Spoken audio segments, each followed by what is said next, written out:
Aí, Professor, boa diga.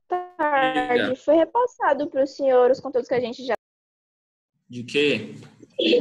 dissemos. Dissêmio? Mais ou menos, por quê? Fale aí.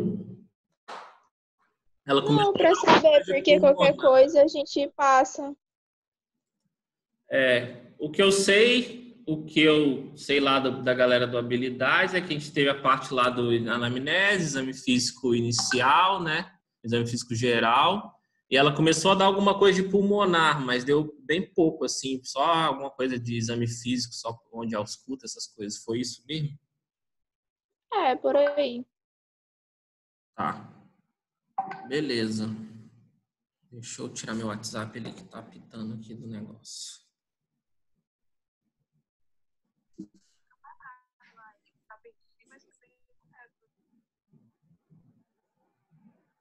Boa. Galera, vamos lá então. Para quem não me conhece, aí eu dou aula no Habilidades lá para uma parte aí da turma, né? Uns 14, 15 alunos mais ou menos. Eu sou professor de anestesia, eu sou anestesista, né? Meu nome é Diego, já está aí no slide. Eu dou aula de anestesia, sou anestesista no 4º ano. E no 3º ano eu dou lá a parte de semi-habilidades, né? Camila teve uns problemas aí de saúde do marido dela também, estavam com corona aí todo mundo. E aí ela me pediu para iniciar aí a parte de sêmio, que agora vai ser a pulmonar, e depois ela entra aí daqui a algumas semanas, que eu acho que vai ser a parte de ginecologia, de órgãos genitais, se não me engano, tá? Vamos lá. Então, galera, vamos começar a parte de semi-pulmonar, tá? Para mim, a parte de semi-pulmonar talvez seja a mais importante aí de toda a semiologia. Então, por isso, desde que eu comecei, aí tem uns 2, 3 anos na sêmio, eu falo para a gente ir adaptando e mudando, para a gente colocar sempre essa semipulmonar e geral a cardíaca no começo do ano, porque nos outros anos estava sendo quase no final, e aí você aprendia alguma coisa de ausculta pulmonar lá no fim do ano e você perdia o ano todo aí de hospital, de prática, de habilidades, sem ter nada, sem ter a teoria, só lá escutando mais ou menos e não entendendo nada do que está fazendo, né? Esse ano a gente já conseguiu mudar um pouco, não deu para mudar tudo ainda, né? Mas já estamos fazendo a pulmonar nesse início, que é bom, tá? E, como eu falei, provavelmente é a mais importante aí de toda a semiologia.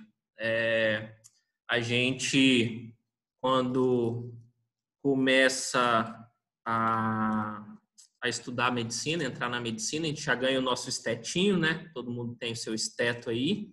E, basicamente, hoje o esteto, a função primordial dele é fazer a ausculta pulmonar, tá? A ausculta abdominal é bem fraquinha, não tem muita coisa.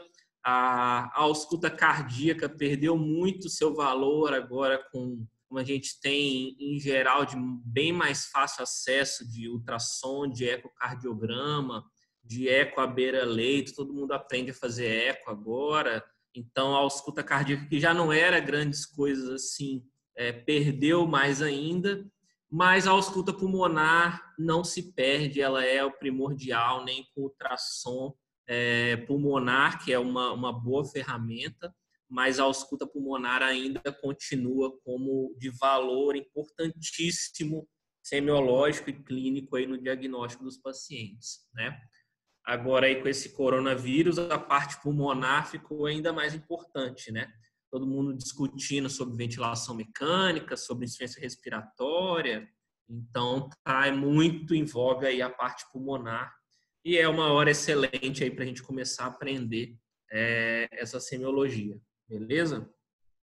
Eu dividi mais ou menos, eu não sei se eu vou dar todas as aulas, mas eu vou falar com a Camila se der, para eu dar todas, é a parte que eu mais gosto aí da semiologia. A nossa habilidade está meio parada ainda, não sei se vai conseguir voltar daqui a pouco. Eu programei para dar 4 aulas, tá? Essa primeira vai ser de revisão de anatomia e fisiologia. Aí a próxima seria de sinais e sintomas, tosse, dispneia, hemoptise, etc.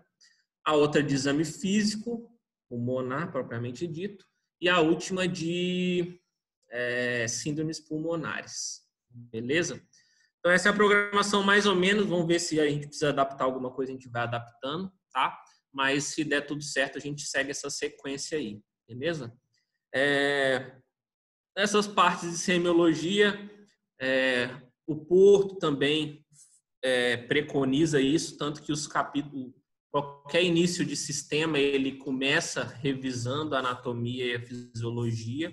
E aqui ainda mais, a fisiologia e a anatomia é primordial para a gente tentar entender o que a gente está ouvindo lá, o que o paciente está sentindo e correlacionar isso aí mais para frente com a clínica, tá? Então, hoje a gente vai fazer basicamente uma revisão de anatomia e fisiologia. Peguei alguma coisa do Guyton, peguei alguma coisa do Moore, bem basicão mesmo assim. Quem tiver dúvidas aí, os capítulos do Guyton de pulmonar são muito bons, são bem fáceis de ler, então vale a pena aí, se tiver um tempo aí nessa quarentena, dar uma revisada lá em tudo que tem, beleza? Hoje eu peguei tudo, juntei para a gente ver as coisas mais importantes aqui para revisar e se faltar alguma coisa depois, vão lá no Guyton dar uma olhada, beleza?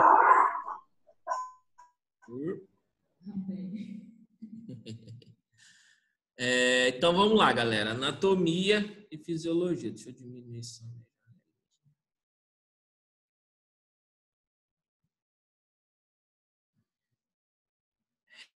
Respiratórias, tá? Começando aí, galera, a gente tem a nossa respiração, né? O que a gente fala sempre é respiração. A gente está respirando. O pulmão serve para respirar, basicamente, né? Só que a gente tem que ter um pouco de cuidado com esse termo, né? A gente tem a respiração que é feita aí pelo pulmão, né? Que no caso é uma ventilação, né? A ar entrando e saindo, né? E as trocas lá nos alvéolos. E a gente tem a nossa respiração lá mais celular, a interna, né? Que é feita lá nas nossas células, lá nas mitocôndrias, que usam esse oxigênio que a gente pegou do ambiente aí que a gente está respirando para fazer os processos lá intracelulares e basicamente a função primordial aí disso tudo é produzir energia, né? O O2 entra lá, entra na célula, faz as funções todas lá bioquímicas respiratórias e aí tem o produto disso que geralmente é um pouco de CO2 e ATP, que é a nossa reserva energética aí do corpo, né?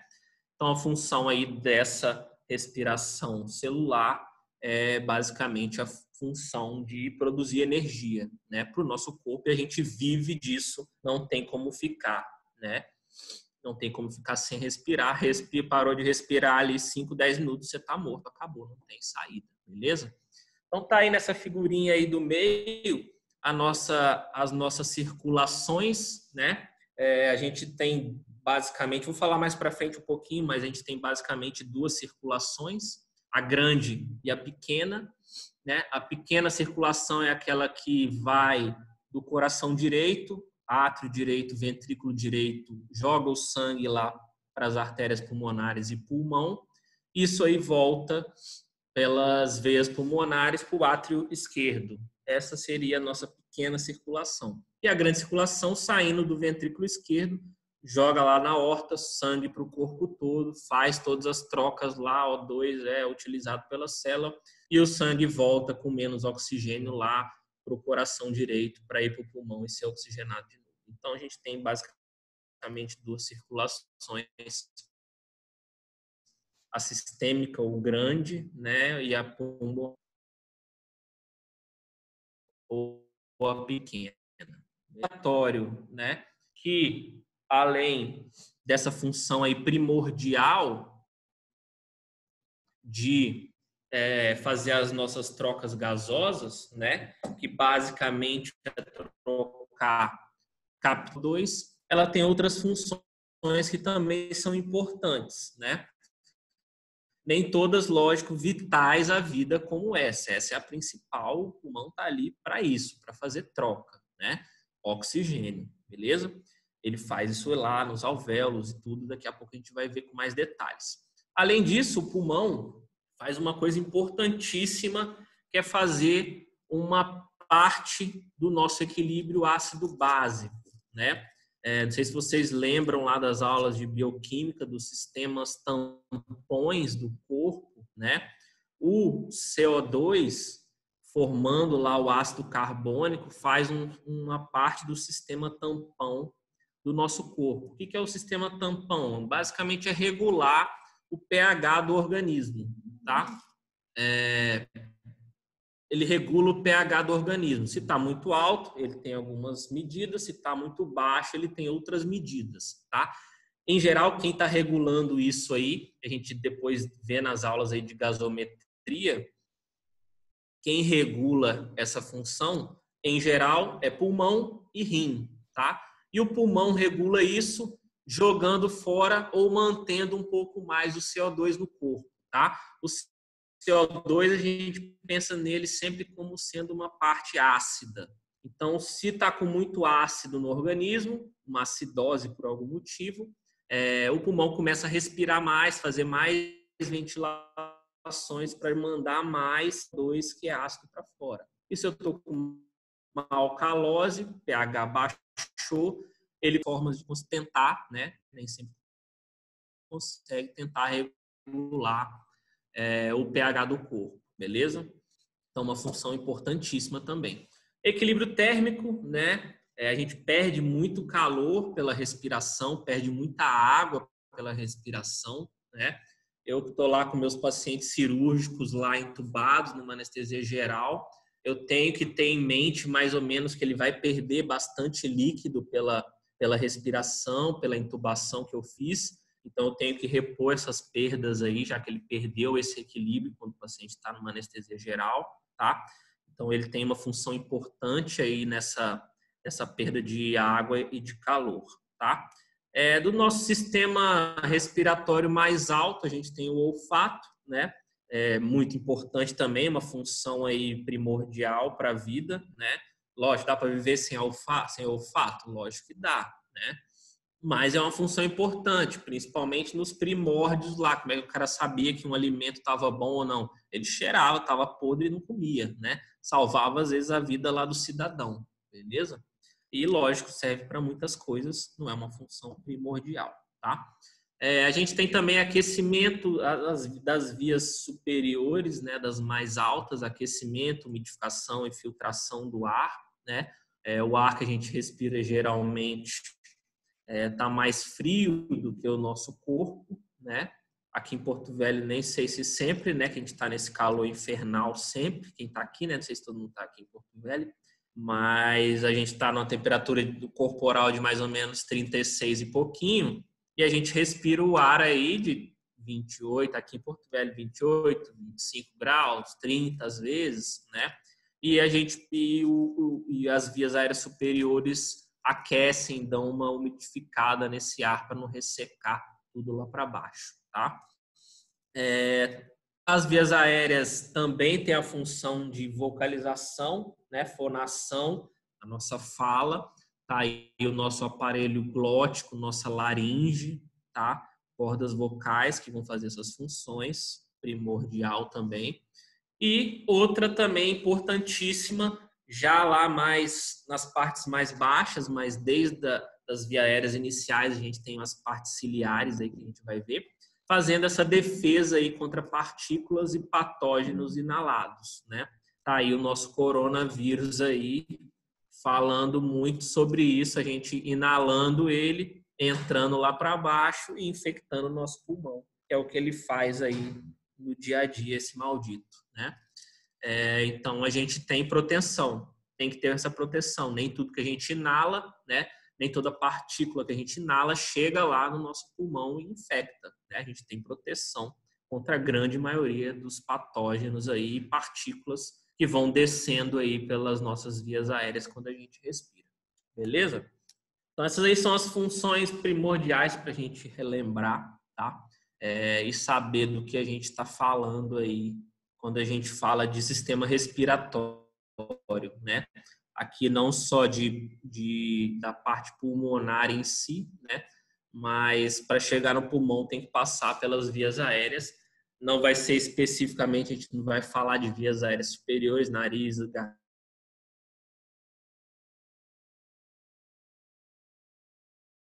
Falando mais aí agora das partes anatômicas.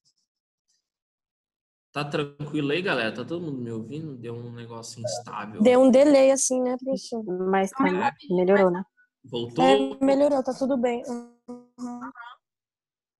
Tá, deixa eu tirar só do Wi-Fi do meu celular aqui para ver se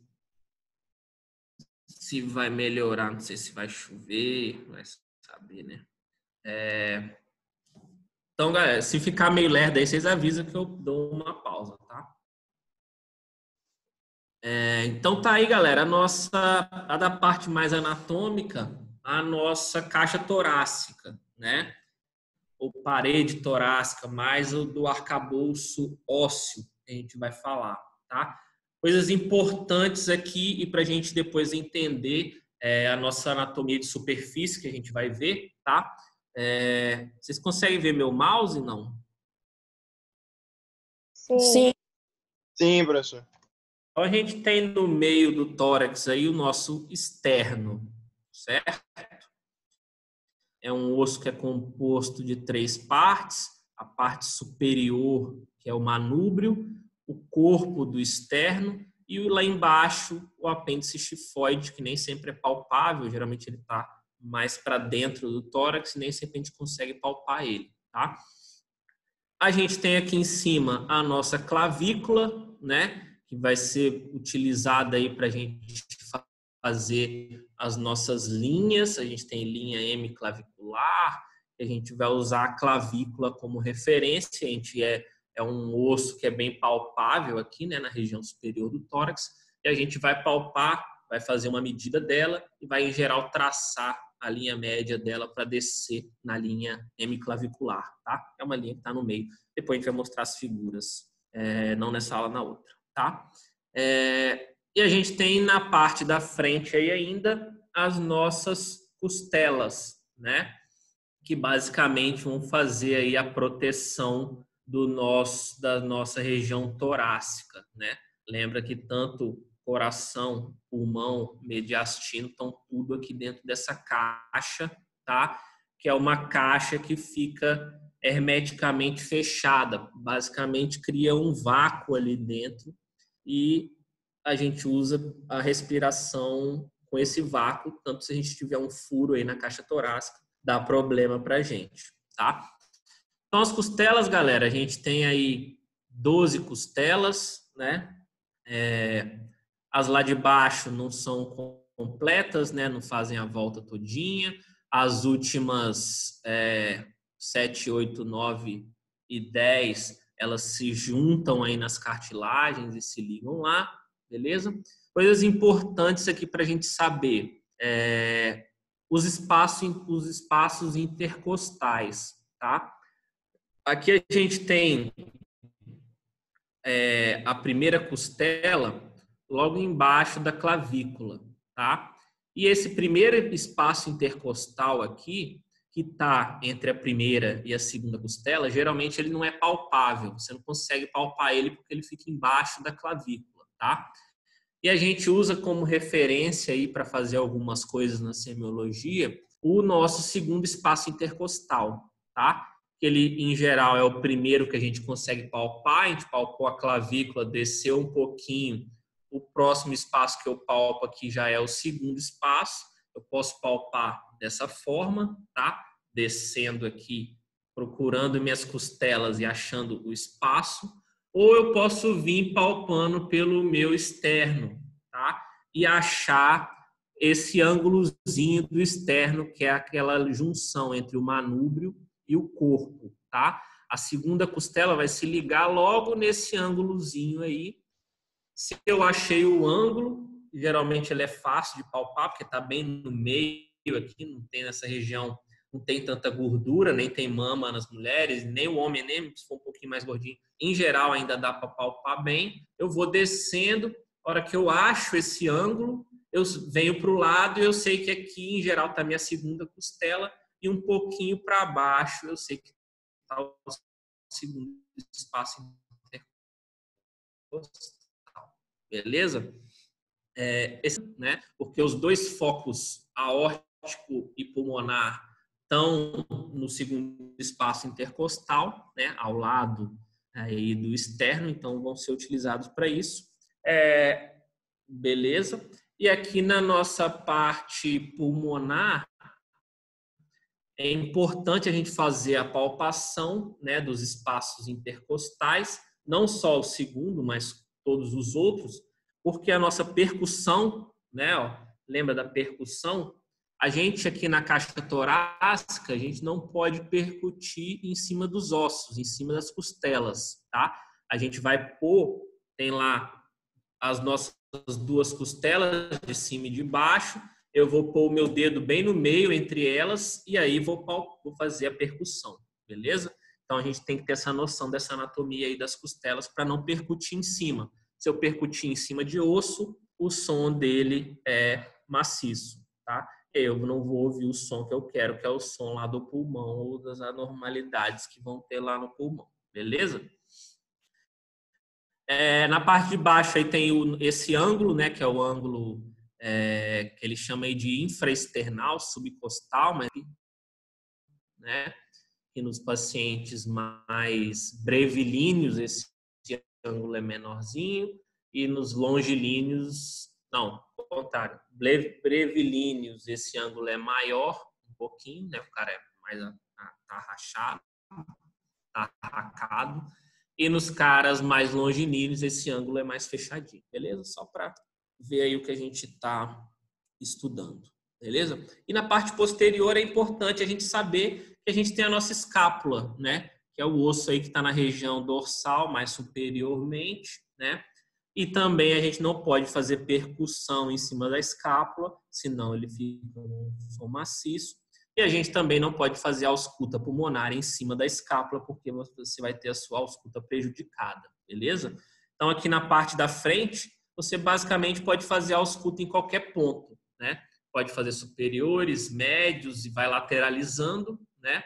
E na região posterior você tem que fugir da escápula e também fugir da coluna vertebral. Então na parte aí de trás, na nossa região dorsal, nessa parte mais superior, onde tem a escápula, eu tenho uma região muito pequenininha onde eu vou poder fazer a ausculta, porque eu não posso pôr o esteto em cima do osso, senão não vou auscultar direito os nossos murmúrios aí pulmonares, beleza?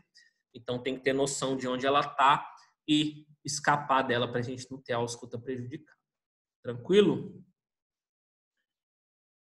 As nossas costelas, além dessa função de proteção aí, elas têm a função de ajudar a nossa respiração, né? A gente tem um movimento de tórax, né? Aumentando e diminuindo a cada respiração que a gente está dando, né? E as costelas, elas têm um movimento, elas não ficam paradas o tempo todo, beleza? Então, na inspiração, geralmente tem a contração dos músculos intercostais, diafragma, os de cima aqui, esternocleido, e aí eles elevam a parte da caixa torácica e abrem um pouco, fazendo com que crie uma pressão negativa lá dentro, que a gente vai ver daqui a pouco, tá? Só para saber que elas não são uma estrutura rígida e que não mexem, né? Até pacientes que têm alterações de problemas articulares, reumatológicos, que começam a ter fibrose de cartilagens, esse paciente tem uma respiração, se fibrosar essas articulações das costelas, né, que ligam as costelas aí no externo, a gente começa a ter esse movimento de aumento do tórax prejudicado e prejudica muito a respiração desses pacientes, né? Eles têm tem uma dificuldade enorme para respirar, beleza? Então, vamos lá. Falando de uma anatomia aí mais macroscópica agora, só passando por cima, todo mundo já sabe a grande parte disso aí. A gente tem as vias aéreas superiores e as vias aéreas inferiores, né? Temos a nossa caixa torácica, que eu falei um pouco agora. Temos musculatura respiratória atuando aí o tempo todo. Temos suprimento sanguíneo entrando aí e saindo a cada batimento do coração. E tem nossas pleuras, que é o envoltório, tá? Das vias aéreas superiores para as inferiores, a traqueia é o limite, tá? Para cima da traqueia, onde tem o aparelho glótico, cordas vocais, são as vias aéreas superiores, e da traqueia para baixo, vias aéreas inferiores, certo? Lá para cima, a gente tem lá no início das nossas vias aéreas os seios nasais, né? Que vão ser os seios para aerar aí os nossos ossos do crânio. Tem as funções dele, produção de muco e etc. E infectam, né, a nossa querida sinusite aí, nesses locais que a gente vai procurar, tá? Descendo mais, tem a cavidade nasal, a gente tem a nossa faringe, que é dividida em 3, né? Nasofaringe, a orofaringe, a laringofaringe, tá? Já descendo. A nossa laringe, que é o nosso órgão aí principal de fonação, né? Protege essa parte do pescoço aqui. O nosso gogó aí nos homens, né? Que já é uma estrutura... Todo mundo tem o gogózinho, a mulher tem menor, né? Mas é uma referência aí para a gente palpar, são estruturas da laringe, né? E as cordas vocais também aí atrás, fazendo com que a gente consiga falar, tá? Junto aí com o nosso aparelho glótico, né? Então, a glote basicamente é a nossa divisão entre vias aéreas superiores e inferiores. Tudo que está para dentro aí das cordas vocais, né? É via aérea inferior. Daqui para dentro, basicamente, já é traqueia, tá? Isso aí serve para nossa fonação, né? A gente fala por isso, a gente respira por aí também e tem uma função importante na deglutição, né? Quando a gente faz a deglutição, a nossa epiglote, né? Que é, deixa eu tirar o quadro aqui. A nossa epiglote, que é essa tampinha que está bem abaixo da língua, quando a gente engole, o alimento leva junto a epiglote e fecha a via aérea para a gente não engasgar, né? Em geral, a gente engole os alimentos e não engasga, né? Nem alimento, nem líquido, nem nada, né? Quando a gente engasga, né? É que entrou alguma coisa para a via aérea e a gente tem esses reflexos todos aí de proteção, de tosse, quase morre porque qualquer coisa que obstruir a via aérea aí, em alguns minutos o paciente está morto, né? Não tem respiração, já era, tá? Então, essas funções básicas. Pulmonar propriamente dita, né? Que já é brônquios, bronquíolos e os alvéolos, a parte mais de condução final do ar e trocas gasosas. Basicamente, aí, direito e esquerdo, né? Temos dois.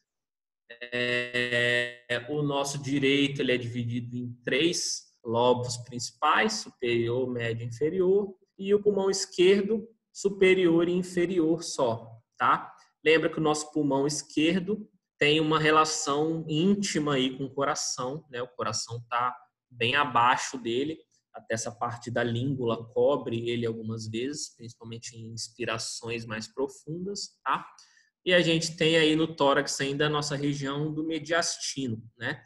Que é o mediastino, é onde está o coração, tá os grandes vasos, e os 2 pulmões são separados por esse mediastino, tá? Eles não têm aí nenhum contato entre eles, são bem separadinhos, tá? Tanto que infecções, quando a gente pega infecção em um pulmão, geralmente ele é de um pulmão só, tá?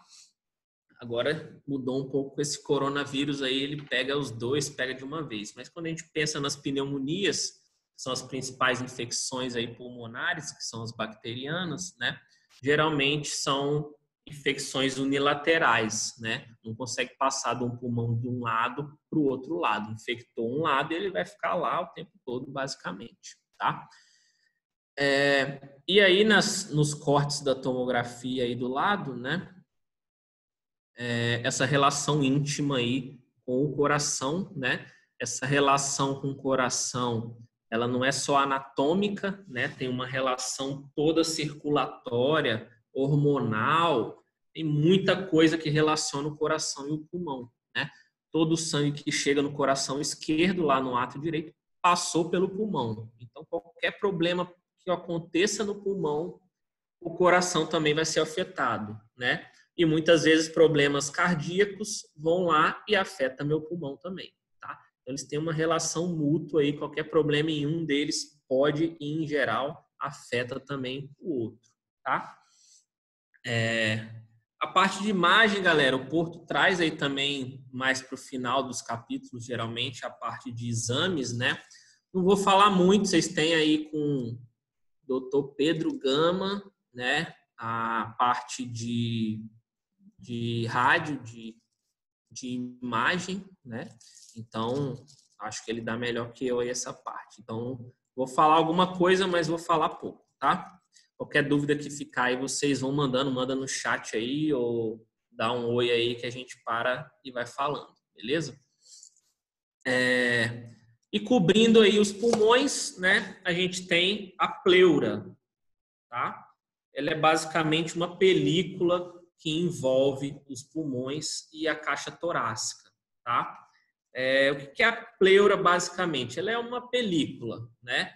Essa figura aí embaixo está mostrando o que ela seria, né? Como se fosse esse balão aí, não sei como chama aí, como vocês chamam, balão, bexiga, bola de soprar, sei lá. A mão sendo o pulmão, entrando na bexiga, tá? E aí a gente vai ter duas pleuras diferentes, tá? Uma pleura que está abraçando o pulmão, que é a pleura visceral, que está sempre agarrada nele, e a outra pleura que vai estar envolvendo e vai ficar grudada na caixa torácica, que ela não sai de lá, tá? Então a gente tem duas pleuras, essa visceral e a pleura parietal, que está envolvendo lá a parte óssea, beleza? E ela está grudada. Olha nesse pulmão aí do lado esquerdo, esse roxinho aí, a pleura visceral, né? E a pleura parietal sendo esse laranja, tá? Se a gente tiver algum problema no pulmão que entrou ar aqui nesse meio, tá? Entre uma pleura e outra, pode aparecer alguns problemas. Pode aparecer sangramento em caso de trauma ou coagulopatias. Pode aparecer ar, se eu tiver uma perfuração no tórax, uma facada, um tiro, tá? E pode aparecer líquidos, que a gente chama de derrame pleural, né? Esse líquido, ou esse ar, ou esse sangue, eles vão se acumular entre as duas camadas da pleura, entre a visceral e a parietal, beleza? Nessa figura ele mostrou um pulmão colapsado. Não falou por quê, né? Pode ser uma telectasia. O que é a telectasia? Esse pulmão, por algum motivo, murchou, tá? E às vezes é difícil fazer ele voltar a inchar, tá? Pode ser que tenha sido um pneumotórax. O que é um pneumotórax? Entrou ar aí, perfurou a cavidade torácica e entrou ar. E aí o pulmão também ficou mais vazio, beleza? Então a pleura, uma parietal, envolvendo por fora, tá? E a pleura visceral bem grudada no pulmão. E entre essas duas podem aparecer alguns problemas aí, que basicamente vão ser depois as nossas síndromes que a gente vai estudar lá para frente. Pneumotórax, derrame pleural, tá? Beleza. Temos as nossas vias de condução, né? Já falando agora de vias aéreas inferiores, né? A gente tem uma parte das vias aéreas que são basicamente de condução, tá? A traqueia, ela não faz troca gasosa. Os brônquios não fazem trocas gasosas, os bronquíolos também não. Só a parte mais distal da via aérea que vai ter esse poder de fazer alguma coisa, em geral, as trocas gasosas, tá? Que quase sempre são a parte finalzinha, os alvéolos propriamente ditos, ductos alveolares, sacos alveolares e alguma parte aí dos bronquíolos, nem todos os bronquíolos respiratórios conseguem fazer, tá? Então a gente tem uma parte mais alta só de condução, só está fazendo o ar chegar lá para baixo, e lá embaixo, chegando o ar, a gente tem as trocas gasosas, beleza? Então aí, as zonas altas, cavidade nasal, faringe, laringe, traqueia, brônquios, bronquíolos, até aí o ar só está passando. Só passando, ele está se aquecendo, ele está batendo nas paredes, tirando as partículas principais. Lógico, não é uma coisa, não é só um cano PVC que está passando um ar por ali. Tem célula ali, tem macrófago ali, tá tendo algumas coisas, mas não tem trocas gasosas, tá? E aí a nossa parte respiratória, que é a parte mais final, né? Alguns bronquíolos conseguem, mas basicamente os ductos, sacos alveolares e alvéolos, que são aí a nossa zona respiratória, que fazem basicamente as trocas gasosas, beleza?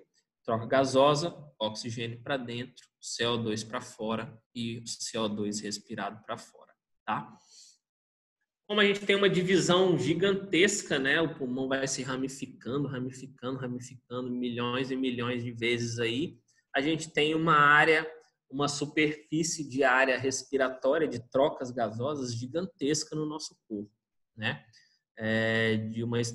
Na época que eu estudei, falavam que era de um campo de futebol. O tamanho, se você espalhasse toda a nossa superfície de troca alveolar, daria para fechar um campo de futebol. Aí colocou um campinho de tênis aí. Mas tem uma área gigante de troca, tá? E a gente precisa dessa troca fazendo o tempo todo, a cada respiração nossa, a cada batida do coração, tá rolando aí essas trocas, beleza? Vamos falar agora um pouquinho dos músculos, tá?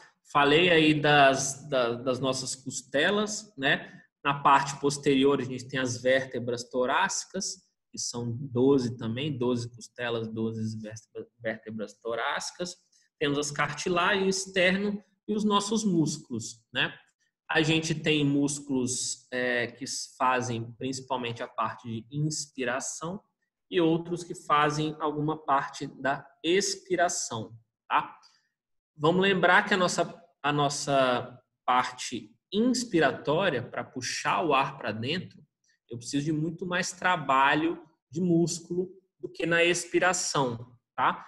Para expirar, para soltar o ar, eu basicamente não preciso de musculatura nenhuma. É só essa musculatura da inspiração parar de contrair que o negócio se relaxa e o ar iguala a pressão atmosférica com lá de dentro e o ar acaba que sai, tá?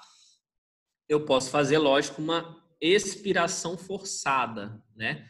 Eu estou respirando normalmente, puxei o ar, mas eu quero soprar com força. Eu consigo? Consigo. Eu uso essa musculatura aí, que são os meus intercostais internos e os meus músculos abdominais, né? Os meus retos aí, né? Oblíquos, retos, transversais, os músculos do abdômen todos conseguem fazer essa expiração forçada.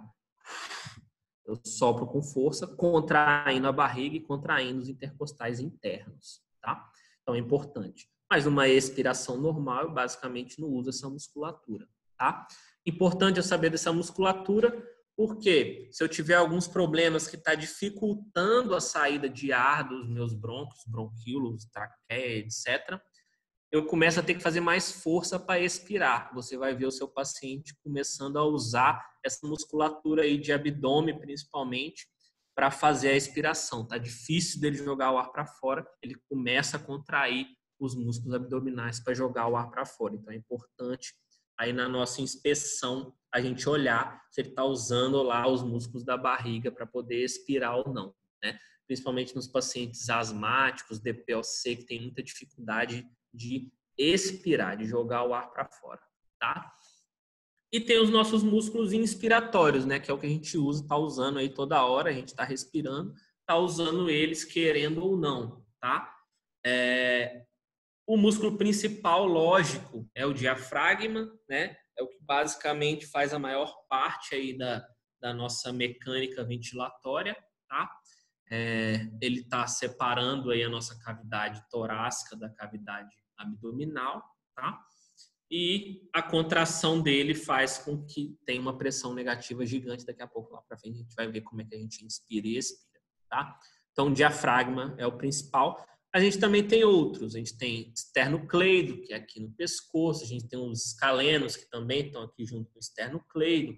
A gente tem intercartilaginosos, a gente tem os intercostais externos e a gente tem diafragma, tá?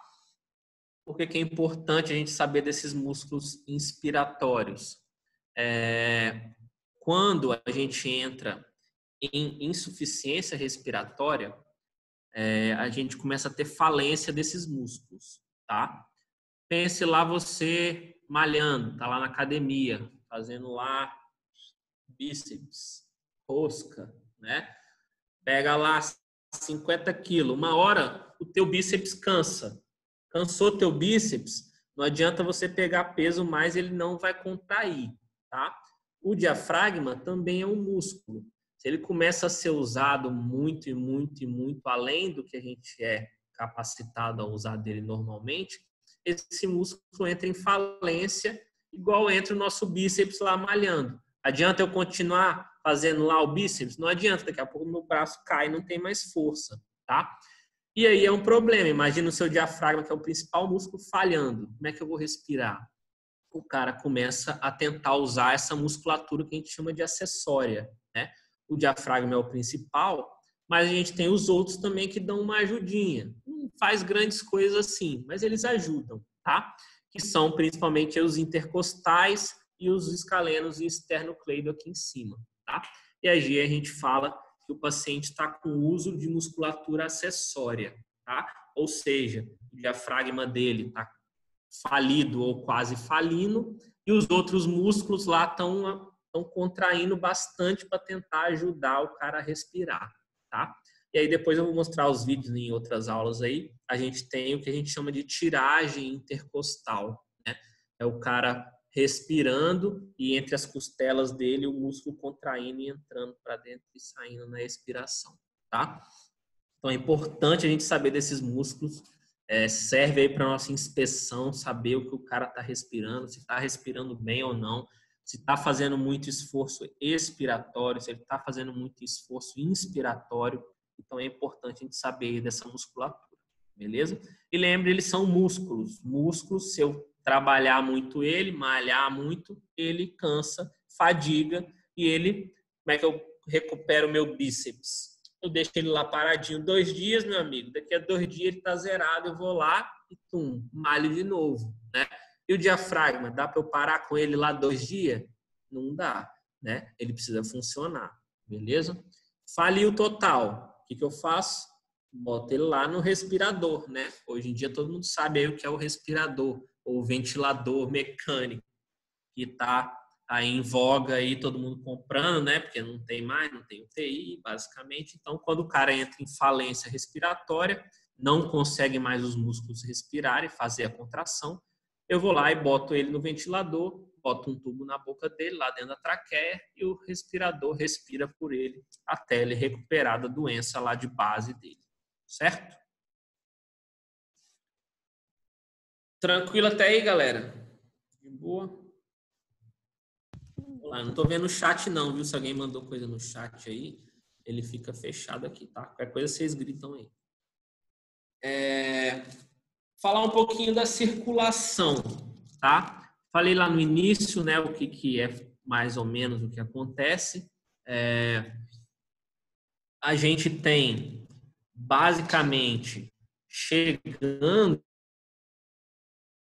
do nosso corpo, né? Voltando lá dos membros inferiores, do abdômen, da cabeça, tudo lá chegando na veia cava, né? Veia cava superior e inferior. Esse sangue vai chegando e esse sangue, ele não vou falar desoxigenado, mas ele tem menos oxigênio, tá? Ele não tem tão pouco assim, as células lá extraíram um pouquinho desse oxigênio e ainda ele volta com um pouco de oxigênio, mas bem menos do que tirou, bem menos do que ele sai do pulmão, tá? Para ter uma noção, ele sai mais ou menos com 100 de pressão de oxigênio lá do coração, um sangue oxigenado com 100, e ele volta com 40 mais ou menos, 50, às vezes 60, tá? Então tem essa extração aí de alguma parte de oxigênio, não extrai tudo normalmente, tá? Então esse sangue pouco oxigenado está voltando do corpo e chegando lá nas veias cavas, caindo lá no meu átrio direito, né? Átrio direito vai para o ventrículo direito e aí esse sangue na sístole vai para as artérias pulmonares e cai lá no pulmão. Lá no pulmão ele recebe as trocas, o CO2 que está lá alto no sangue sai para fora, entra lá no ar e a gente respira ele. E lá no alvéolo o O2 lá passa pela membrana e entra nas nossas hemácias para ir para o corpo, tá? E esse sangue aí que foi oxigenado, essas nossas hemácias que foram bem oxigenadas aí nessa passagem pelo pulmão, caem lá nas veias pulmonares, átrio direito, ventrículo esquerdo, ó, átrio esquerdo, ventrículo esquerdo, e vão para a circulação sistêmica para fazer a sua função lá, que é jogar o oxigênio para todas as células, tá? Coisas importantes para a gente saber dessa relação, tá? Ter uma noção básica e inicial das diferenças entre o coração direito e o coração esquerdo. Quase sempre, didaticamente, a gente separa, né, em coração direito e esquerdo, tá? O coração direito, em geral, ele trabalha com pressões muito baixas, tá? E o coração esquerdo com pressões bem mais altas, certo? Então, quando a gente mede a nossa pressão arterial, quando eu vou lá com um manguito de pressão, aperto lá, ponho o esteto lá e fico ouvindo, minha pressão dá lá 12/8, basicamente essa é a pressão que está saindo do meu coração esquerdo, né? Então, basicamente, essa é a pressão que eu tenho lá no meu coração esquerdo, na aorta. É uma pressão de sistólica aí de 120, né? Em pessoas normais, mais ou menos 120, tá? E a pressão do coração direito, lá do ventrículo direito, é uma pressão bem menor, em torno aí, ó, de 25, ela fica mais ou menos entre 25 e 15, ou seja, 5 vezes a menos pressão, tá? E esse coração direito, ele não consegue trabalhar sob altas pressões, tá? Então, quando a gente tiver algum problema aí nos capilares pulmonares, artéria pulmonar, parou um trombo gigante lá e o coração direito precisa fazer mais força para bombear, ele não consegue, ele falha, tá? E a gente tem os sintomas de insuficiência cardíaca direita. Mas outra aula, isso aí, cardio daqui a pouco, tá? Então, saibam aí dessa relação, né? E todo o sangue que está chegando para a gente, todo o sangue que chega no coração esquerdo, ele vem do pulmão, né? Então, o coração esquerdo depende muito aí do pulmão, passar o sangue pelo pulmão sem nenhum problema e chegar no coração esquerdo tranquilo para ele poder bombear esse sangue para fora, tá? Então, a gente tem uma relação aí que a gente fala de relação cardiopulmonar, importantíssima, beleza? E aí falei já, né, sistema de baixas e altas pressões, o coração esquerdo trabalha sobre mais altas pressões que o coração direito mais fininho, né, tem uma parede mais fina, não aguenta fazer tanta pressão assim, beleza? Irrigação pulmonar, galera. Não é porque o sangue está chegando lá pela artéria pulmonar, saiu do coração lá, ventrículo direito, o sangue passou pelo pulmão lá, fez as trocas, o pulmão ainda precisa ser irrigado. E não é lá a artéria pulmonar que está saindo do coração que vai irrigar ele, tá? A gente tem as artérias aí bronquiais, tá? Que vão nutrir as estruturas pulmonares, beleza? Então, não é lá a nossa artéria pulmonar que vai irrigar o nosso coração, o nosso pulmão. Das pleuras, falei para vocês aí já, né? A gente tem as duas, uma bem grudada na parede torácica e a outra bem grudada no pulmão, tá?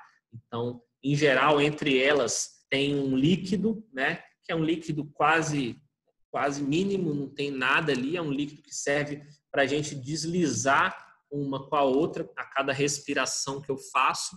Elas se deslizam e voltam, deslizam e voltam. Então tem um líquido ali só para fazer uma lubrificação do negócio, tá? E em alguns casos, lógico, patológicos, esse líquido ali pode aumentar, então fica líquido ali em volta entre uma pleura e outra, fazendo derrame pleural, tá? Então estão aí nossas duas pleuras. Beleza. E aí, galera, beleza? Anatomia macroscópica é isso, mais ou menos, sem muitos detalhes sórdidos aí do negócio, tá? E vou falar quase nada aqui, viu? Não surtem, não vou entrar em histologia. Deus me livre, nem sei disso mais. Joguei, queimei meu livro de histo. Nem lembro o que eu fiz disso. Só vou falar do principal aí, tá? Das células que a gente tem. A gente tem as células ciliadas ou ciliares, tá?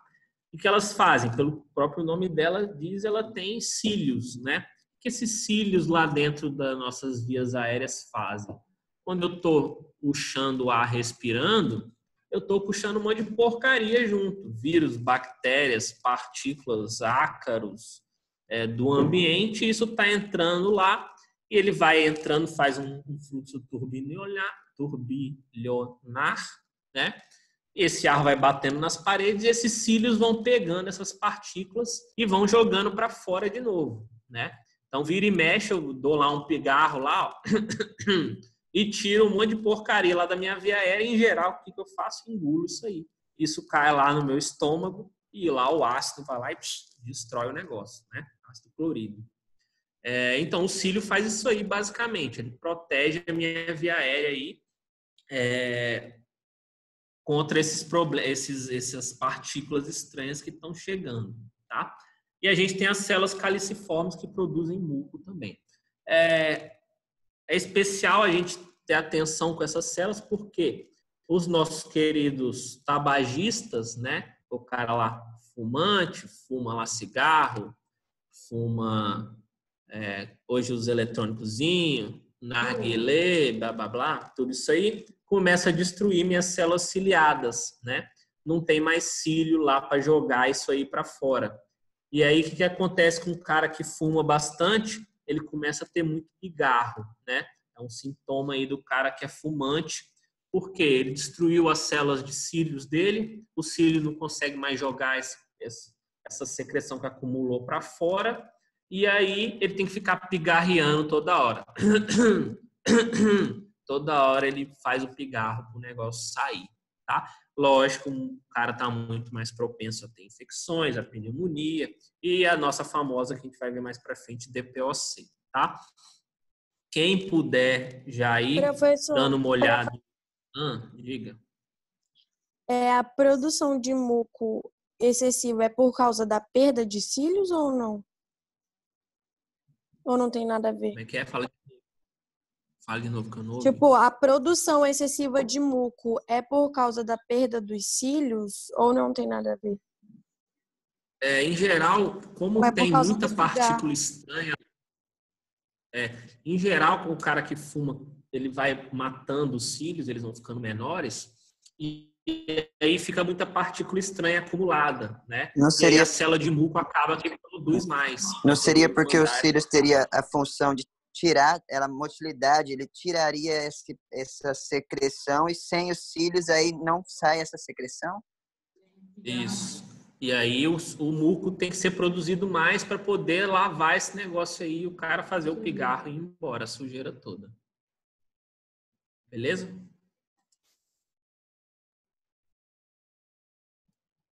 Então tá aí nossas duas células, né? Células ciliares e células de muco, tá?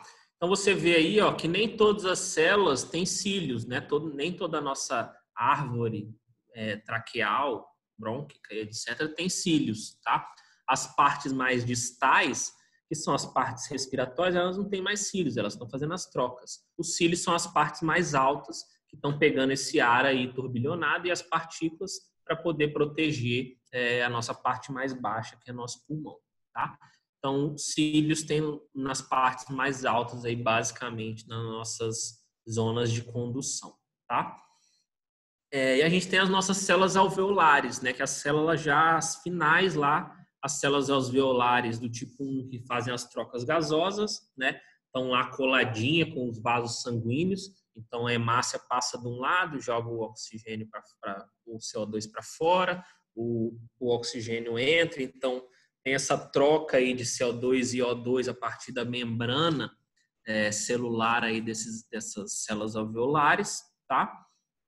Que são importantíssimas, vitais aí para a nossa vida, vitais para a vida, né? E a gente tem as células alveolares tipo 2, que são também bem interessantes, porque elas produzem o surfactante, tá?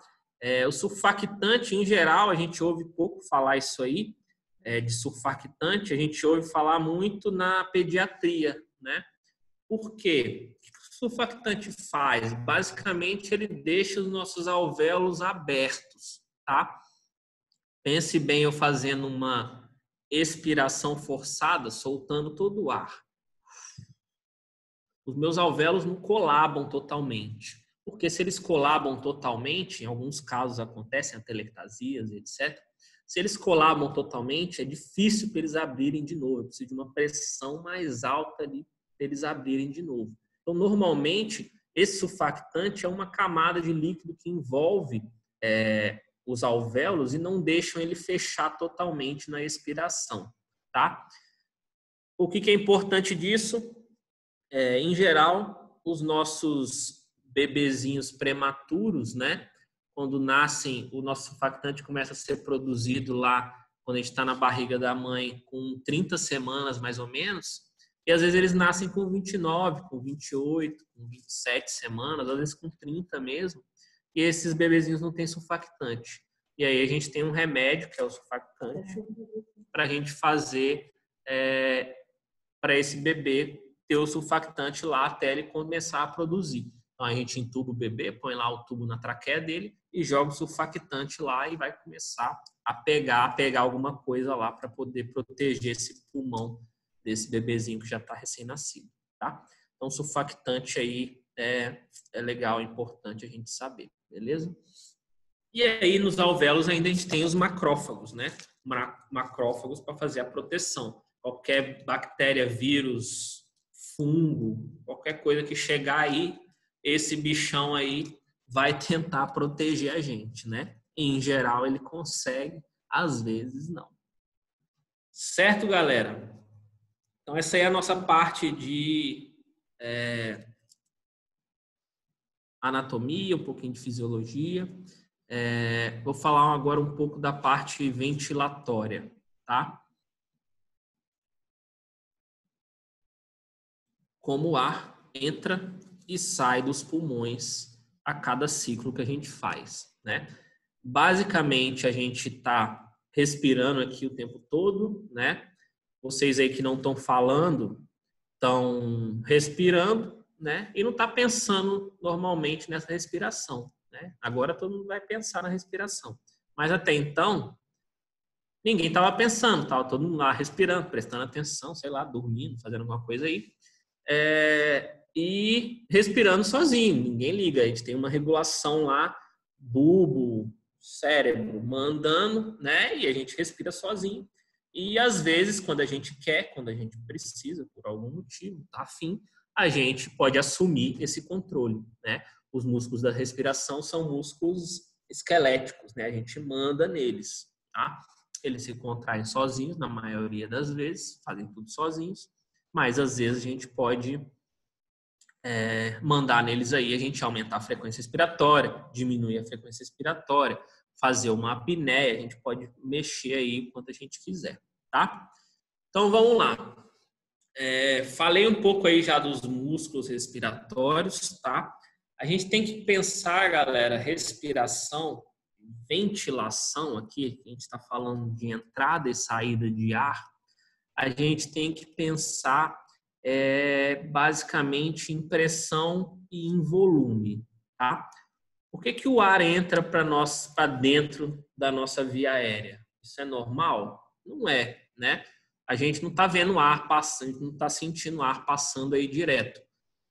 A gente tem os nossos ventos aí, etc. Isso acontece por alterações de pressão, né? Áreas de baixa pressão, tem lá meteorologia, áreas de baixa pressão, áreas de alta pressão. O ar vai de um lugar de pressões diferentes para outra, tá? O que acontece aí na nossa caixa torácica, galera? Lembra que eu falei que ela é uma caixa quase hermeticamente fechada, né? Ela tem alguns buracos, né? Uma delas é a traqueia para o ar entrar, beleza? O que vai acontecer? Basicamente, quando eu falo de inspiração, eu vou falar de diafragma, tá? Então, o nosso diafragma vai contrair, tá? Os nossos músculos da respiração vão fazer alguma coisa também. Contrair o diafragma, deixa eu abaixar um pouquinho. Meu diafragma contraiu, ele está mais alto aqui. Quando ele contrai, ele abaixa, tá? Quando ele abaixa, ele aumenta o volume da minha caixa torácica, tá? Se eu aumento o volume da minha caixa torácica, a pressão lá dentro começa a cair. Eu crio uma área lá dentro do tórax de pressão negativa, tá? E aí, pressão negativa, o ar entra para dentro das vias aéreas. E é assim que funciona basicamente a nossa inspiração, tá? Contração do diafragma, lógico, contração um pouquinho da musculatura, as costelas também aumentam, a caixa torácica eleva um pouco, né? Mas basicamente é a pressão negativa de aumento aí do contração do diafragma, pressão negativa, entrou o ar lá para dentro. E aí acabou, inspirou, o diafragma começa a relaxar, ele sobe de novo, mas isso aí não faz o ar sair por si só. Acaba essa pressão negativa com o relaxamento do diafragma e aí o ar é expirado, beleza? Então, basicamente, a gente tem que pensar nisso, tá? Pressões negativas que puxam o ar para dentro, beleza? Quando a gente fala lá em ventilação mecânica, né? O cara lá em insuficiência respiratória não consegue mais respirar, foi lá para a UTI para ser colocado na ventilação mecânica.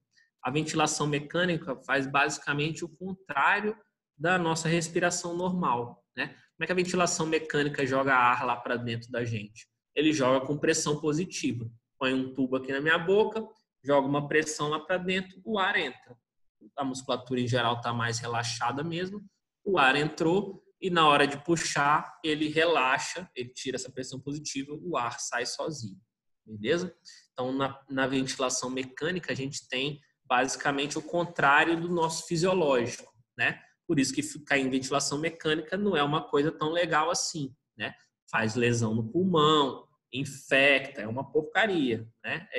Últimos casos é vida ou morte, o cara não consegue mais respirar, aí ele vai para ventilação mecânica, beleza?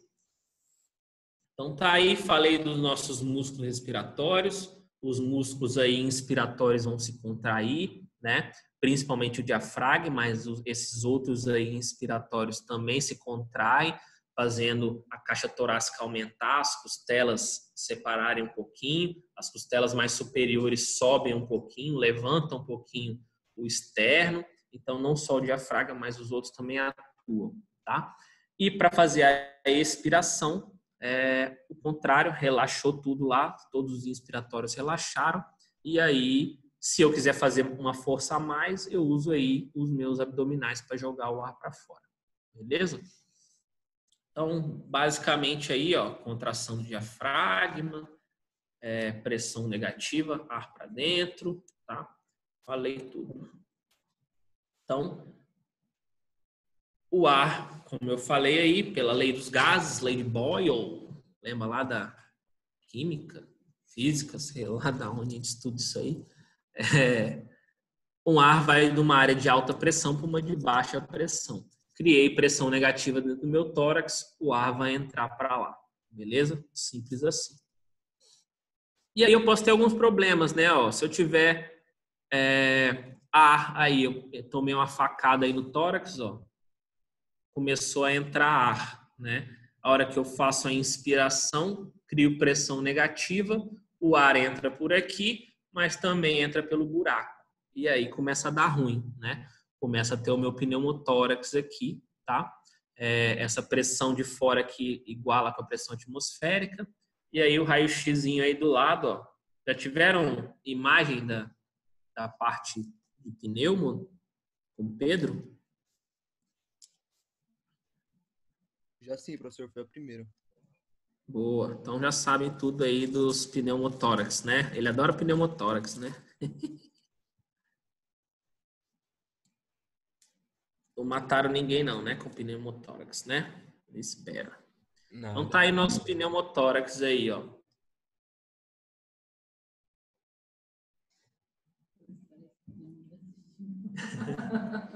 Então, pneumotóraxzinho aí, ó.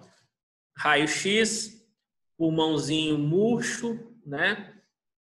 A pleura parietal tá lá fora grudada, a pleura visceral tá aqui no meio e por algum motivo começou a entrar ar aí na cavidade torácica, tá?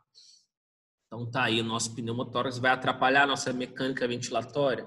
Com certeza, tá? Dá para viver com um pulmão só? Dá para viver, beleza? Dá para viver com pneumotórax desse aí? A princípio dá, tá? O problema é se esse ar começar a entrar demais e começar a desviar os vasos da base para o outro lado e contrair lá e comprimir o coração e o pulmão do outro lado, e aí começa a ter os problemas, que é o chamado nosso pneumotórax hipertensivo, né? Esse lado aí do pneumotórax está criando muita pressão e comprimindo o outro lado e os vasos da base, beleza? Lindo. Não vou entrar em muitos detalhes não de pressão, nem de mecânica ventilatória, ventilação mecânica, tranquilo por enquanto, tá? Então, basicamente, pressões e volumes diferentes da caixa torácica fazendo o ar entrar e sair, beleza? Depois eu passo os slides aí se vocês quiserem ler com mais detalhes e com mais carinho, tá? Se tiverem um tempinho lá no Guyton, querido Guyton. Galera, a gente tem algumas coisas aí nas vias aéreas, né? Além do ar entrar e sair, né?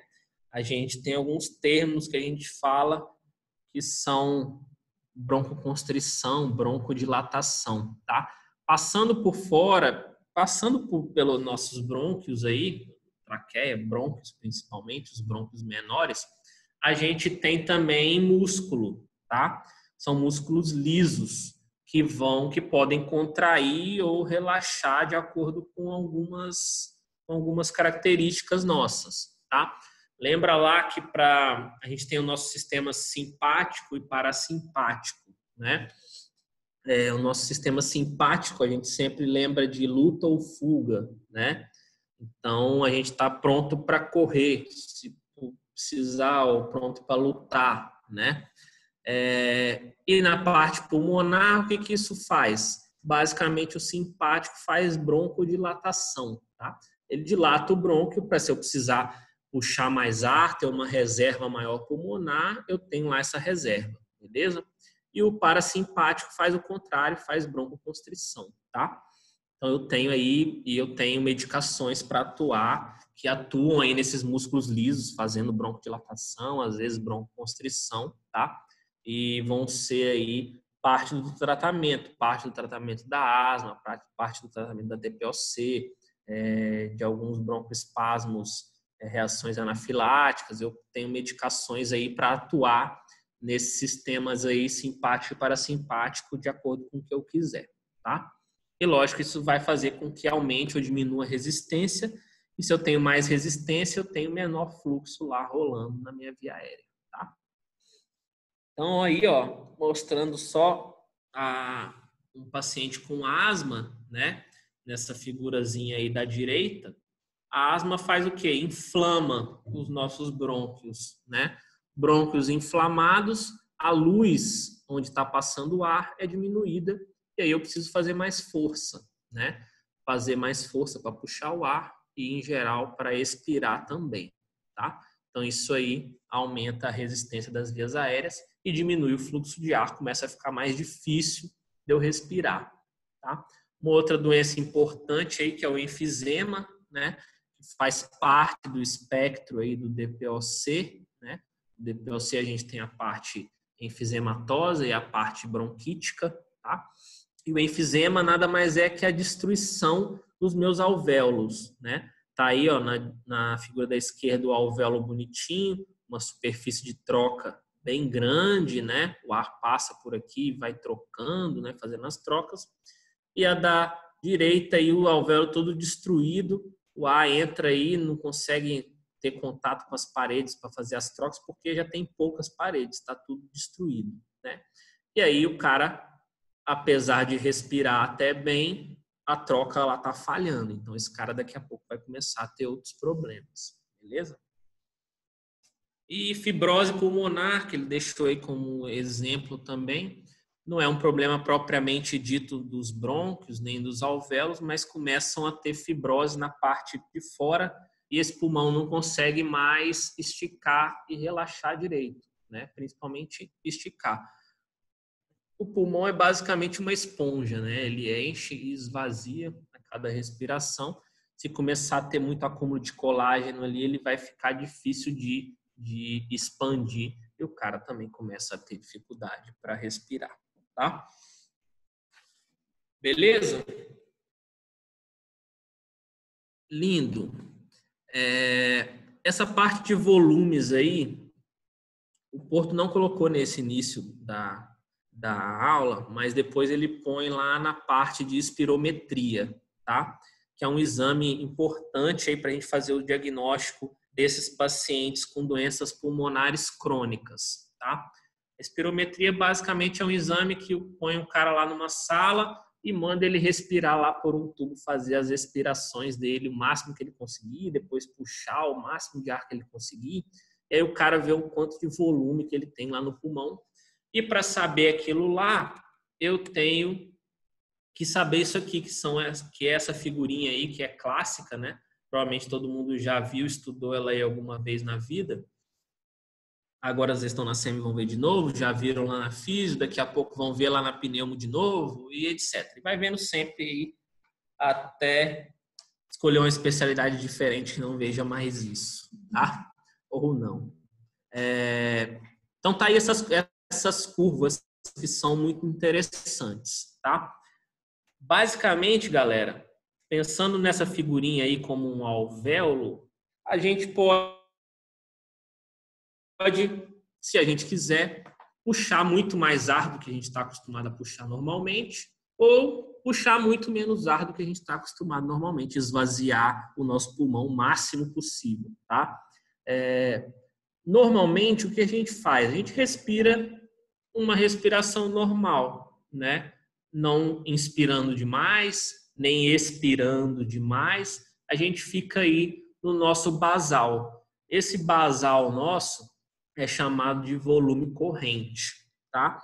O que é o volume corrente? É o que a gente está respirando aqui no dia a dia, tá? Eu puxo um pouquinho, sopro um pouquinho, puxo um pouquinho, sopro um pouquinho. Basicamente, isso aí, mais ou menos, a gente tem uns 500 ml de volume corrente, tá? Quando a gente joga o paciente em ventilação mecânica, eu coloco lá, calibro quanto que eu quero de volume corrente para esse paciente, tá? Em geral, eu deixo lá entre 6 e 8 ml por quilo. O que dá aí entre 400, 300 e tanto, 500 ml, tá? É o volume corrente. É o volume que vai entrar e sair de ar a cada respiração, beleza? Volume corrente, tranquilo? E aí a gente tem os outros. Primeiro e importante, volume residual, tá? Que é o volume residual, galera? Vai ser o volume de ar que ficar no meu pulmão depois que eu fizer uma expiração forçada. Ou seja, tirei todo o ar do meu pulmão. Soprei, soprei, soprei, soprei, soprei, soprei. Vou conseguir tirar todo o ar do meu pulmão? Não, tá? Pelas capacidades lá elásticas e de pressões lá de dentro, um pouquinho de ar ainda fica, que é esse meu volume residual, tá? Então tá lá, ó, 1.000 e pouquinho, 1.200 ml mais ou menos, vai ficar lá no meu pulmão, tá? Por que é importante eu ter esse volume residual no meu pulmão? Primeiro, ele é uma reserva, né? Se eu parar de respirar um pouquinho, eu tenho essa reserva lá dentro. Ele não deixa os alvéolos colabarem totalmente, tá? E nem sempre eu estou respirando, né? Às vezes eu estou parado aqui, eu estou falando, jogando ar para fora. E esse volume residual está lá dentro fazendo as trocas, né? Lembra que a cada batida do coração está passando sangue. Se eu não tiver lá ar lá dentro fazendo troca, eu começo a ter daqui a pouco shunt, tá? Vou falar o que é shunt aí daqui a pouco, beleza? Mas é importante esse volume residual nosso, tá? Então, volume corrente, o que a gente está respirando a cada hora, né? A cada respiração normal. E o volume residual é o que sobra após uma expiração forçada, tá? E aí a gente tem os adicionais, né? Que são os outros. Eu tenho o meu volume de reserva inspiratório, ou seja, após eu inspirar, acabei de inspirar o que eu faria normalmente. Eu ainda consigo puxar um tantão de ar após essa inspiração que eu fiz normal, tá? O volume de reserva expiratória é a mesma coisa, tá? Depois de uma expiração normal, eu ainda consigo expirar mais um tanto, eu tenho esse volume para expirar, beleza? Meu volume corrente e o resto tudo são as capacidades. Então, o volume é a coisa fixa ali, volume corrente, aquilo tanto, volume de reserva inspiratório, volume de reserva expiratório e o volume residual. As minhas capacidades são as somas disso, tá? Então, eu tenho a capacidade inspiratória, que é o meu volume corrente, mais o meu reserva inspiratória. Então, eu vou somando as coisas, depois vocês pegam aí e dão uma relembrada, tá? Das capacidades que vão ser as somas, tá? Então, volumes, eu estou falando de uma coisa só. Quando eu falo de capacidade, eu estou falando de pelo menos duas aí somadas, beleza? Tenho aí cada uma delas, cada uma tem seu valor mais ou menos, mas é importante a gente saber aí do volume corrente, o quanto ele é, tá? Até porque depois eu vou ajustar minha ventilação mecânica lá com ele, tá? Então tem aí todas as minhas capacidades, todos os meus volumes mais ou menos, né? Cada paciente é diferente, mas a gente vai adaptando para cada peso, para a altura do paciente, etc, tá? Vou falar agora de espaço morto. Tinha falado para vocês na nossa via aérea, a gente tem a parte que é condutora, né, que não faz trocas gasosas, e lá embaixo a gente tem a parte que é a zona de trocas, que fazem as trocas gasosas. Essa parte aí que não está fazendo trocas, galera, a gente chama ela de espaço morto. Por que ela é espaço morto? Esse ar que eu acabei de respirar aqui, que ficou aqui perto da minha traqueia, ele não fez troca nenhuma. Ele está ali só para preencher. Então, eu chamei ele de espaço morto, tá? Então, mais ou menos no meu volume corrente de 500 ml, que eu joguei para dentro, no meu volume corrente, 1/3 disso é volume morto. Ou seja, é um volume de ar que entrou e não fez troca gasosa nenhuma. Ele ficou só preenchendo a minha via aérea e meus pulmões nas partes que não fazem trocas. Beleza?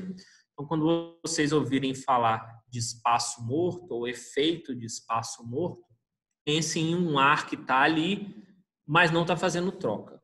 Beleza? Esse é o sentido. E o efeito shunt que eu tinha falado para vocês é o efeito... são os dois efeitos que a gente tem, efeito de espaço morto e o efeito shunt, tá? O shunt é basicamente um sangue que passou ali pelo alvéolo e não foi oxigenado por algum motivo, tá? Pense assim, um alvéolo que não está com ar lá dentro, por algum motivo ele colabou, tá? Ele colabou ali naquele momento, mas o sangue que está passando por ele, com pouca oxigenação, continuou a passar por ali. E esse sangue daqui a pouco vai cair lá no coração, pouco oxigenado, e vai para a nossa circulação sistêmica pouco oxigenado. Isso é um problema? Isso é um problema, tá? Então, o shunt, ele acontece em algumas partes, aí quando a gente entra em detalhezinhos alveolares, a gente tem alvéolos que estão menos ventilados, outros mais ventilados, a gente tem um pouquinho de efeito shunt normal aí no nosso corpo, mas não é para a gente ter muito, né? Imagina um pulmão todo nosso colabado. Metade da nossa capacidade respiratória foi embora. E o sangue continua a passar por ali. Esse sangue não vai ser tanto oxigenado e vai voltar para o coração pouco oxigenado. É um problema, tá? Por sorte, o corpo lança a mão de outras medidas, né? Se ele vê que o pulmão colabou, ele diminui o fluxo sanguíneo ali naquela área, tá? Por sorte, senão a gente teria diminuído aí metade da nossa capacidade aí de troca, beleza? Então, esse é o efeito Shunt, tá? É um sangue que passa pelo alvéolo, mas ele não é oxigenado por algum motivo, beleza? Então, esse é o nosso efeito. Temos o efeito espaço morto e o efeito Shunt, tá? O Porto ainda traz aí, ele nem pôs essa figura mais, eu acho que nas edições mais antigas ainda tinha, mas não sei. Ele fala das zonas aí nesse capítulo, mas ele não põe a figura, né, que é uma coisa importante para a gente analisar, tá? Só para explicar mais ou menos aí essas zonas, o que acontece. A gente tem basicamente nos nossos pulmões, não normalmente, a gente tem 3 zonas possíveis, tá? Normalmente, a gente só tem no nosso pulmão as zonas 2 e 3, tá? O que são essas zonas, galera? São uma relação entre a ventilação que a gente está tendo, ou a pressão dentro do alvéolo, e a pressão que está passando aí no capilar pulmonar, tá? A relação entre essas duas pressões, tá? O que ele falava antigamente? Que nas partes mais altas do pulmão a gente tinha mais zona 1, na parte média zona 2 e na parte de baixo zona 3. Mas foi visto que não é bem assim, que praticamente no pulmão normal a gente não tem zona 1, tá? O que seria a zona 1? A zona 1, galera, seria uma zona na qual a pressão dentro do alvéolo é maior o tempo todo do que a pressão capilar, tá? Então, a gente teria aqui sangue que não passa aqui, teria efeito de espaço morto. Eu tenho sangue, eu tenho ar dentro do alvéolo, mas eu não tenho sangue passando por aqui para se fazer troca, né? Então, eu tenho espaço morto, não está rolando nada de troca ali. A pressão, mesmo a sistólica até a diastólica, não consegue fazer com que passe sangue aqui perialveolar para poder fazer a troca. Então, na zona 1, eu tenho uma zona como se fosse um espaço morto. Eu tenho ar ventilando esse alvéolo, mas eu não tenho sangue passando por ali. É a mesma coisa que o ar está lá na traqueia. Tem ar lá, mas não está fazendo troca nenhuma. Efeito espaço morto. Basicamente, ele tem quase nada ou nada na nossa fisiologia normal, tá? A zona 2, que estaria aí nos ápices e terços médios dos pulmões, tá? Seriam zonas nas quais a pressão, quando está próximo da pressão sistólica, o sangue consegue passar, ou na sístole ele consegue passar, mas quando está na diástole, ele bloqueia e não consegue. Então, em alguns momentos, o sangue está passando tranquilo, está fazendo troca, em outros momentos não está rolando troca ali, tá? Então, sístole e diástole. O sangue passa às vezes e não passa outras vezes, beleza? E na zona 3, que geralmente são as zonas mais baixas do pulmão, né? Na metade inferior ou no terço inferior, dependendo aí da fisiologia de cada um, a gente tem a zona 3. A zona 3 seria essa pressão capilar pulmonar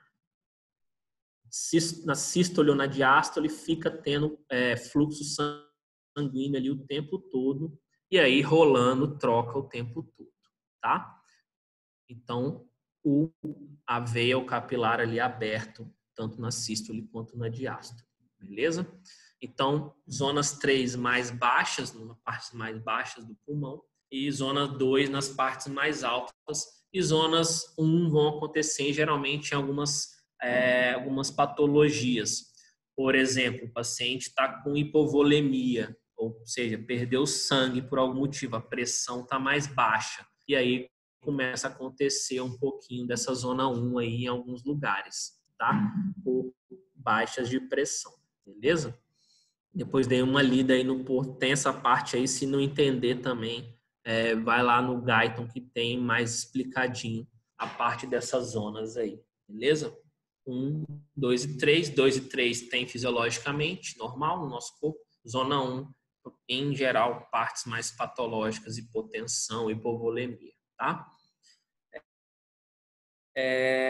E para finalizar, só para falar um pouquinho aí das nossas trocas gasosas, né? Já falei, tá rolando troca o tempo todo, né?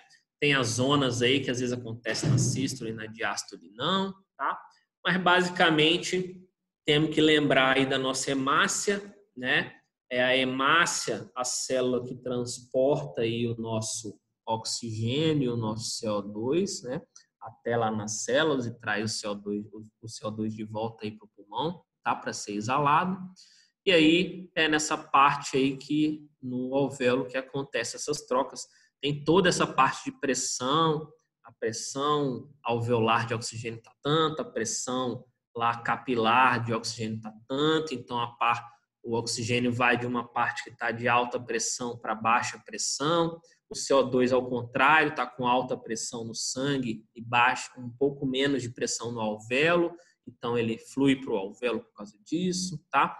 Então a parte de trocas aí é uma parte mais complexa da coisa, não vou entrar em tantos detalhes, mas está aí, lembrando que para ter troca a gente precisa ter hemácia, né? Então, se a gente tem um sangramento importante, uma anemia importante, ou alguma doença que afete essa membrana entre o capilar e o alvéolo, né, engrossa essa membrana, tem edema por algum motivo, ou se o alvéolo enche de líquido por algum motivo, tá? Por uma infecção ou por alguma insuficiência cardíaca, a gente tem essas trocas aí também prejudicadas. A gente vai depois dar uma olhada nisso aí um pouco quando a gente falar das doenças, beleza? Acho que era isso, galera. Tentei resumir um pouco aí e trazer as coisas que vão ser importantes para a gente ver daqui a pouco os sintomas, as doenças, o exame físico, alguma coisa de exame complementar depois, tá?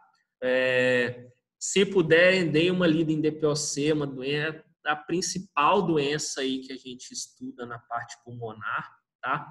Já dei uma lida nela que é bem legal para a gente começar a entender dessa parte pulmonar, reserva pulmonar, tabagismo que influencia muito nisso, tá? E quem tiver dúvida aí dessa aula, alguma coisa que ficou mais ou menos, e tiver afim, é uma hora legal, uma hora importante, talvez vocês estejam com um pouquinho mais de tempo aí ou não sei, de pegar o Guyton lá e dar uma lida aí nessa parte de fisiologia respiratória que é bem importante, tá?